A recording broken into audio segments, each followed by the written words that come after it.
Welcome to FaithOn Film with Isaac Hernandez and Holly McClure. Keeping you informed on faith and family entertainment. Hello, Holly. How you doing today? Hi, Isaac. Doing great. And I'm excited about our interview today. Oh, me too. Because, you remember the popularity of the Jesus Revolution. Well, today we're going to take a look at just a slightly different side of that. Absolutely. And, Jesus Revolution, the movie, has brought forth a lot of new fans and younger people and people who never even heard about it before. So really now more people than ever are aware of the Jesus Revolution.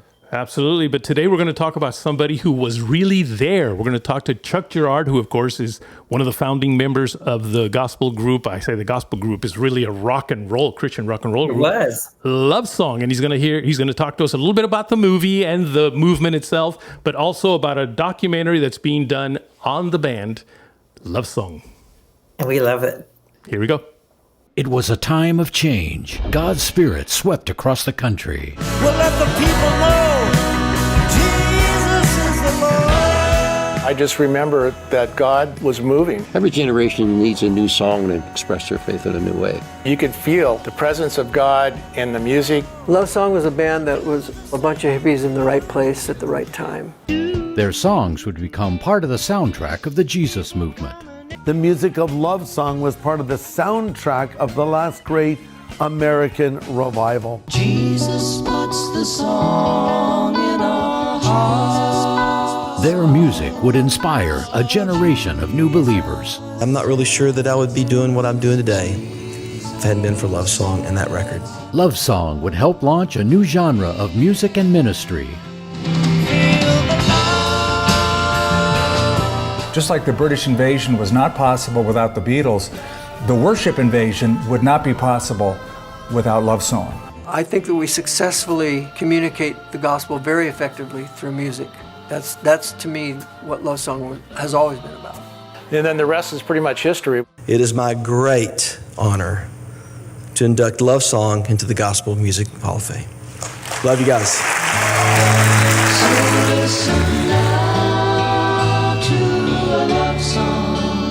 Love Song, the band, the ministry, the movement.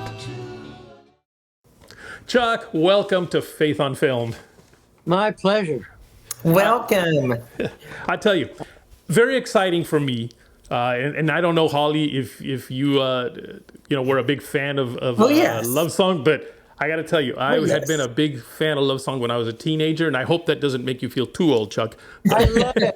I love it. I went to a concert when I was 16, 17 or something like that. I went to a concert at Knott's Berry Farm and absolutely just loved you guys. So very exciting for me to have you on here today.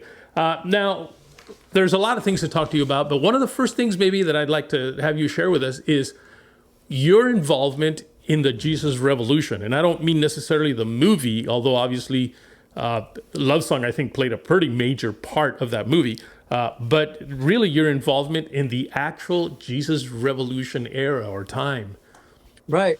Well, the exciting thing is that the Irwin brothers have a great respect for our position in Christian music. And in the documentary they did called The Jesus Music, we were, Tommy, my bandmate Tommy and I were the only kind of 70s guys interviewed in that film. And then they actually could have made the band in the Jesus Revolution kind of a generic hippie band, but they actually called it Love Song. And so that's been very good for us in that regard. And we were really, really grateful to the Irwins for recognizing that. But I lived the movie. Yeah. You did. Yeah, we started out way back. I became a Christian in February of 1970. And we went in, we were going to meetings with Lonnie Frisbee. We loved Lonnie. We thought, man, that guy looks like Jesus. And then we thought, well, we look like Crosby, Stills, and Nash. And we have these cool songs. Maybe the pastor would let us play. So we went into the office on a weekday and we asked to meet with him. And he was very gracious, Chuck Smith. He took us out to the sanctuary. And it was kind of a polite interview, almost dismissive because, not because he wasn't interested, but I think he figured we were going to ask him something. And he knew we were only three weeks old in the Lord or so. So at the end of this interview where we kind of just gave our testimonies, he said, well, play me a song. So we played a song called Welcome Back. And it didn't even relate to him in any way lyrically, but the Holy Spirit really fell, and he felt it. That's what Chuck's forte was. He wasn't a music critic. He knew when the anointing was there. So the next thing he said was, "Can you guys play tonight? Lonnie's preaching, and it's youth night." So we said, "Well, is the service at 7 like usual?" And he said, "Yeah." And we said, "Well, our guitar player Fred Field is doing weekends in Orange County Jail, so we'll have to go get him, but we can make it." So we got Fred out of jail, and we played that first night, and that was the beginning of the big explosion.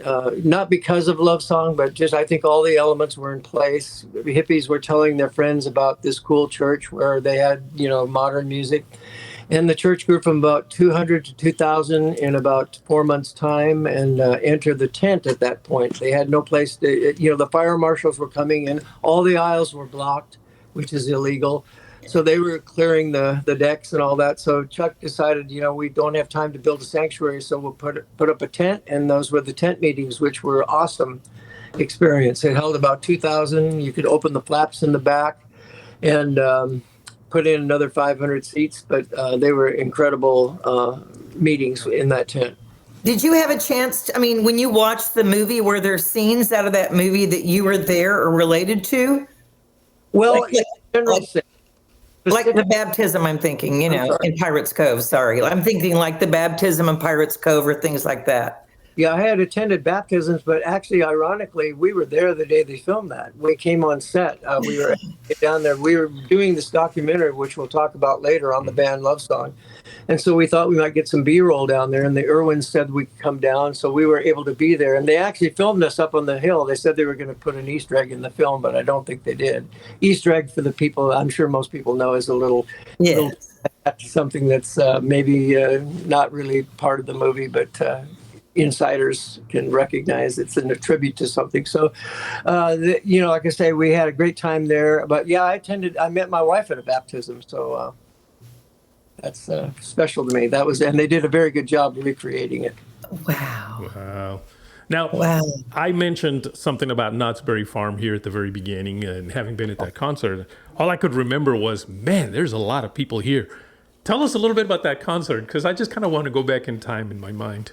Yeah, that was incredible. Well, we had been our record originally was not distributed by Christians. We were on a Christian label, but it was distributed by United Artists. So the representative for United Artists would send the LPs to all the different, countries in the world, and then the local guys would choose the singles. Well, the guy in the Philippines chose Lend an Ear to a Love Song, and it went to #1 in Manila, and opened up the door for us to go over there. And we did 5 nights in Rizal Stadium, where the Beatles had been 6 years earlier, and packed it out every night. Thousands, tens of thousands of people came to those concerts. It was called the Love Song Festival, and it actually occurred on Valentine's Day, and I think 1972 was the year. So meanwhile, back in the mainland, the grandson of Knott's, the original Knott's people, was a Christian. And he heard about it, and he thought, why don't we do that here at Knott's? So they did. They put it together. They called it the Love Song Festival, same name we had in the Philippines. And we headlined, and there were other bands there that night. And it was sort of the first Christian night in any amusement park that had ever happened. Well, they sent the crew home. They thought, this is going to be a slow night, take the night off. Well, whatever time the park opened, about 6 o'clock before the park opened, the cops called Knott's. They said, what's going on there? There's a line 2-3 miles long trying to get in there. And that night we broke park records. They had to call employees back, get back here. This place is slamming. You have to get back to work. And it was an exciting, wonderful time. And it was the first one. And we did one 2 years later with Phil Kagi. And then they changed the name after that, and they became, Christian Celebration Festival or something. And but the first couple 3 were Love Song festivals. So yeah, it was another first for us. That is great. And really, a lot of people don't remember that era or that time, but that, definitely was what launched Christian music. I for years, I was with KKLA in Los Angeles, and we did concerts out at Knott's Berry, and they did, dedications and things. And of course, this is years after. This is when Jars of Clay and Mercy and all those others started off, But I mean, to go back, what Isaac is talking about, that was really kicking off this whole era of amazing music that I think people have forgotten about. Some have, but some haven't. Have you noticed fans still still connecting with you after the movie now? Well, more than ever. I mean, my daughter is Elisa Childers. Some people might know she's was in Zoe Girl, but now she has begun writing books on apologetics, and she's become very well known. And she said, well, before the movie, she'd do just to give you an example, she'd do a seminar, and she'd tell the story how her dad was in Love Song, and they'd all go, oh, that's cool. Now she says, my dad was in Love Song, and she says, there's these are college age students. She says there's an audible gasp in them. Oh, your dad was in Love Song, because all the kids dance with the movie. So it's really upped our visibility and been very good for us in that regard, especially in the idea that we would like to get our documentary out to catch the wave on the end of the Jesus Revolution. So it's all working together for good for those who are called of God according to his purposes. Yeah. Absolutely. There's I was saying to Isaac earlier, this year, looking back at, when the Asbury effect came and the students were worshiping, and there was this whole Holy Spirit, drop in for a week or two or three, and then other churches were having it. And then the Jesus Revolution came out, and then that was happening. We were talking about these things that have happened. Sound of Freedom's just come out. There's a new movement now of Christians picking up. So I love how God is, continually this year we've been seeing it really step out with his people. And people are starting to rise up and have a voice and say, yes, God is present, and show their faith. Amen. Let me say, take a minute to comment on the Asbury thing, because a lot of people have, anytime something new pops up, they call it the new Jesus movement is starting. And I have no criticism of any of those movements, but let me just say what the big difference was, in my opinion. Okay, Asbury and other type of revivals that have happened in Toronto and the one in Florida, Pensacola, were more based on charismatic events, people getting doused by the Holy Spirit, falling down and praying. The commonality of the Jesus movement, the original movement in 1970, was three things. We were there to learn the Word of God. We wanted to know the Bible. We wanted to worship. And we wanted to have our friends know about Jesus. So it was driven by different factors. And so basically, just to say, I don't necessarily look for the next Jesus movement. It'll be a movement, it'll probably called something else, but I don't think it's wise for people to try to duplicate something that happened 50 years ago strictly by the hand of God. Let's just wait and see what God's going to do brand new now, and hopefully it'll even be more influential and powerful. Absolutely. Yeah. Now, I have to confess, I got in trouble when I went to go see the movie at the theaters, Jesus Revolution. I had already seen a pre-screening at a conference that I had gone to, but I wanted to go and support it. So we went to the theater, and I got in trouble with my wife because I kept singing all the songs during the movie. And I have a tendency of doing that. But anyway, how about if we transition now into this documentary? There's a whole documentary being done on the band itself. In fact, there it is right there, a band called Love Song. Is the documentary out? Is it almost out? Can people see it yet? Let me give you the really, really postage stamp history. It started out in 2017 as to film a live concert. And we did that. And then when we started to produce the concert, we got some interviews from people like Michael W. Smith and other people who are Bob Bennett and, Paul Clark. So we thought, well, let's interject those into the concert. So finished that. We had a little test showing in a living room, and a lot of the people came back and said, we'd rather see more old footage. We don't really, in a polite way, we don't really care about the old guys singing the songs. We want to see the vintage stuff, and we love the interviews. So we went into full documentary mode, and that was about 4 years ago. And we did some new shoots with different interviews. Governor Huckabee's in it. A lot of people, Michael W. Smith and people that were affected by our ministry. But more important, its overview is that it's actually more the backstory of the Jesus Revolution movie, which was highly fictionalized in many ways, highly dramatized, I'll say, not fictionalized. And so our stories are what really happened behind the scenes. For instance, that story I just told you about playing at Calvary Chapel, in the movie, the Lonnie character comes in to Chuck's living room and says, I saw these guys in a coffee house and we're playing in Chuck's living room. Well, that didn't happen that way. In fact, I had a hard time with some of that stuff. The first 20 minutes of going, I was yelling at the screen. It didn't happen that way. Why'd you do that? Why'd you change that? And I realized it wasn't a documentary, and I enjoyed it from there on out. But ours is a real documentary. Now, where we're at with it, we're novice filmmakers. There's only one guy in our crew. That's the editor and the director. That is a professional. So we're all kind of, if you were doing this with Lionsgate, you'd say, when you get to the stage where you're looking for clearances, you'd say, send it to legal. Well, we're legal, right? So we're thrashing through all this stuff on our own, and it's been very, very difficult to figure out how to get all this done. And God's been sending us helpmates, people to, help us and advise us alongside us. Where we are at right now, one of the things we were counseled to do, we said, how long should we cut this? And some filmmakers said, just tell the story. Don't worry about how long it is and see where you wind up. Well, we wound up with 3 hours because we had amazing footage. And so much story to tell. So then we went to thinking episodic. We don't know if we can sell that, but where we're at right now is we have episode 1, which is about an hour long, is pretty much completely done. We haven't gone through clearances yet, so we may have to edit, take some songs out, whatever.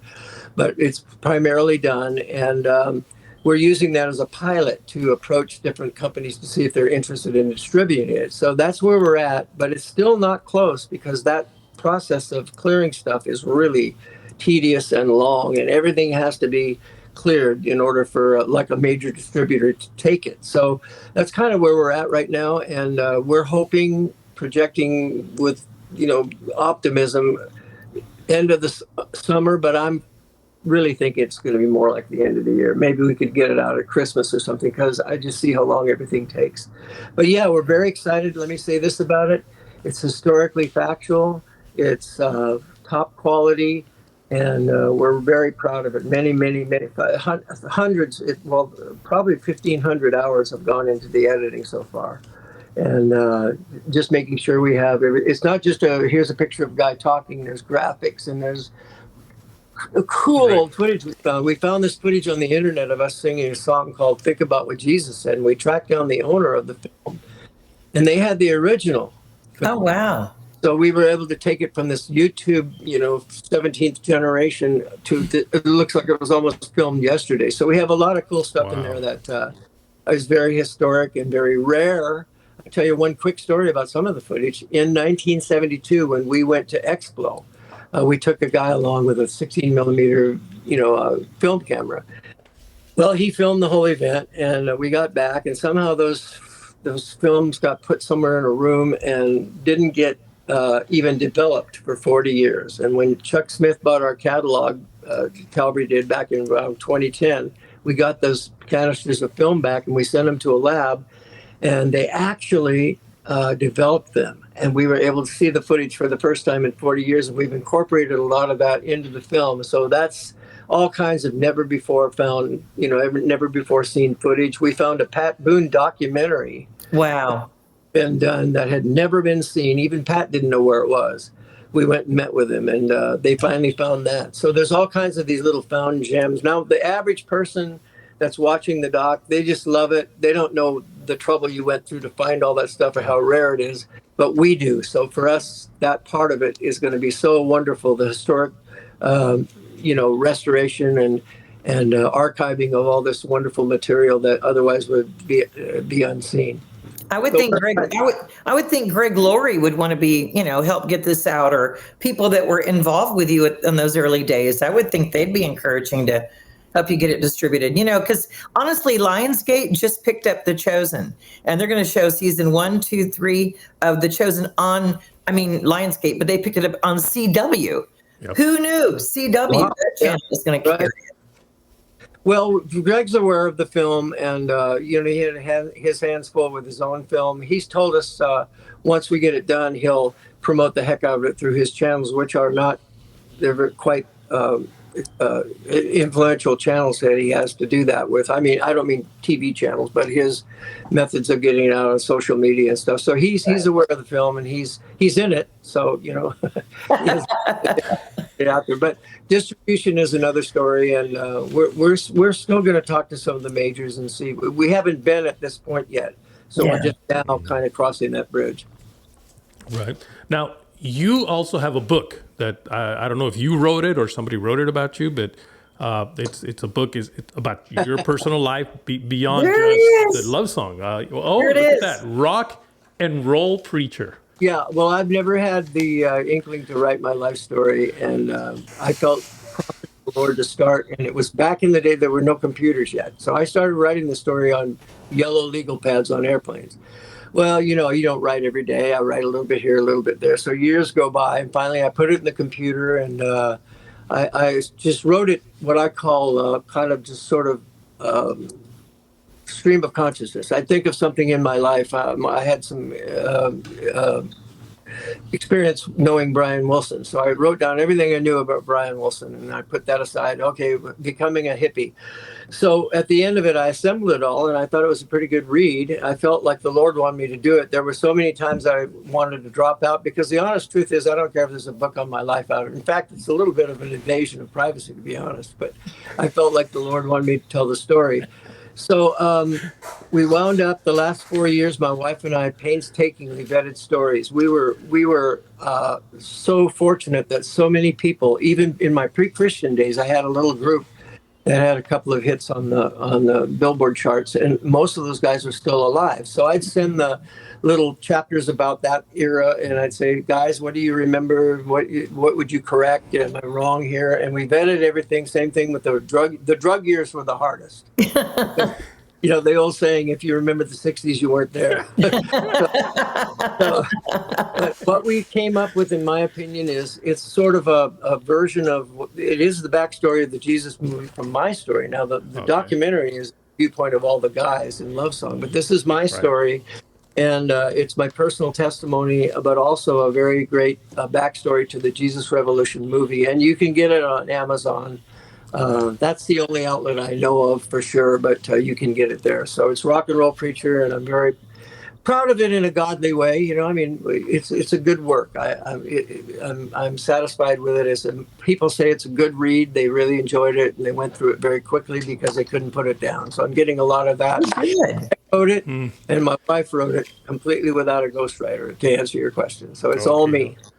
And I also did the audio book.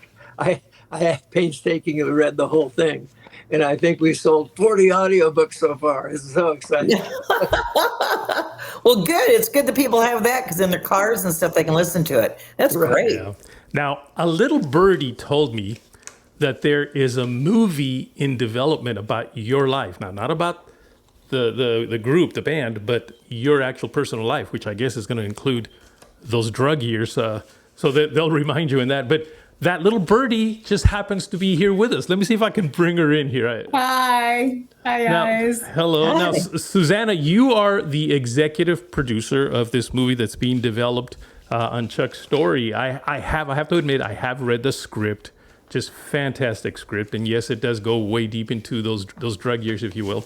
Can you just kind of give us an update maybe on where you are? Because it's in development, which means it's not ready yet. You're not in production yet. But where are you with it? Right. Yes, we're in development, and of course the script is, as you said, is completed, and we are in the process of trying to secure funding still. It's been an interesting journey, because the script was written by my late husband Peter J. Eaton, along with Chuck, and these things take time, and all the way from they started actually writing it in 2016. This whole thing is really a God thing, just how it all started, and Chuck and my husband, meeting, and Peter was the driving force of this, because Chuck has meant his music meant a lot to my husband, and so he was very passionate about writing this script based on Chuck's book. So now, and he and my husband was supposed to direct it, but as you know, he passed away in January 2022. And so I just now feel like I need to help, Chuck in just carrying the torch and trying to move this film forward. So it is just about just securing the funding at this point and looking for a new director as well. Somebody who's going to, be as passionate as my husband was about this. a great loss to me because Peter and I had hours of conversation on how we wanted to make the movie. We said we don't want to make a Christian movie. We want to make a secular kind of movie about a Christian theme.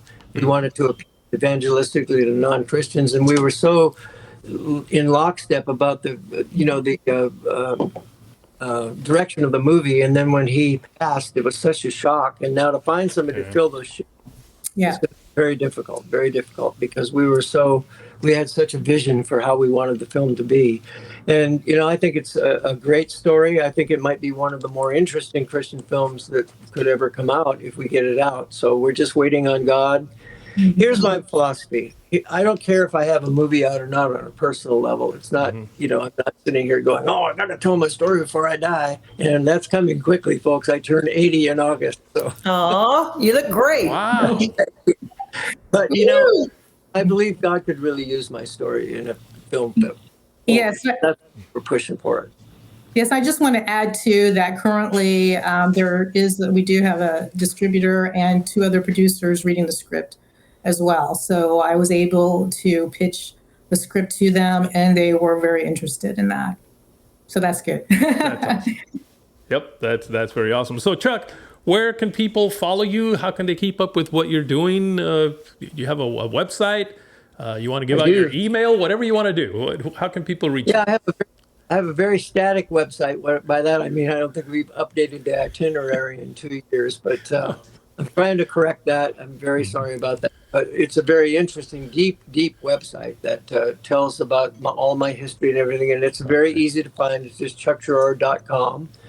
And then we have some Facebook connections also. There's the Love Song, going back to websites for a minute. I won't leave out the Love Song website. And if you Google Love Song, forget it. You're going to get everything from Neil Diamond to Elton John. But you put in lovesongtheband.com, lovesongtheband.com, and it'll keep you apprised of the latest developments in our documentary. And then we have a bunch of Facebook pages. I don't know, you just have to put my name in and find me. My actual personal page is topped out at 5,000, so it won't take any more people, but we have a fan. Yeah, you got to go to the fan page and follow it. So those are, and then there's my daughter does all the social media, and I don't know what Instagram even is, and I'm pretty computer savvy, but some of it doesn't interest me. But there's some stuff on Instagram, other social media platforms. Well, it was a joy to have you on, Chuck. Thank you. What a pleasure to hear what you went through and to hear all the history, and excited to see what's going to happen, what God's going to do. And Susanna, with you, we just pray and hope that movie gets made and come back on and talk about it. We can't wait to see it and get a screening and be a part of that as well. Absolutely. Sure will. So appreciate you having me on. Thank you. And folks, thank you for tuning in to today's show. We'll see you next week. Write to us at faithonfilmtv@gmail.com. That's faithonfilmtv@gmail.com. Follow us on Facebook, Instagram, and Twitter at FaithOnFilmTV. Also, go to our YouTube channel, Faith on Film TV, and hit the subscribe button and the bell for notifications on our latest Faith on Film shows.